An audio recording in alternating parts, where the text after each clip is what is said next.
Mga balita naman sa labas ng bansa, umabot na sa 258 katao ang nasawi dahil sa cholera outbreak sa Sierra Leone sa West Africa.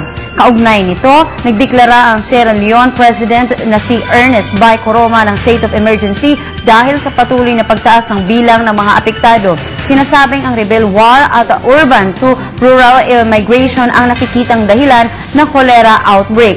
Humihingi naman ng tulong ang Sierra Leone government sa international community upang tugunan ang problema. Stranded ang halos 100 sasakyan pangdagat sa Mississippi River.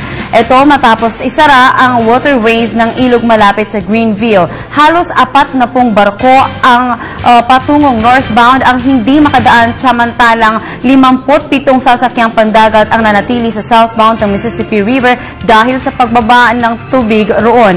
Nakaapekto rin ito umano ng isinasagawang dredging sa water level ng Memphis kung saan naitala ang negative 8.5 ang water level.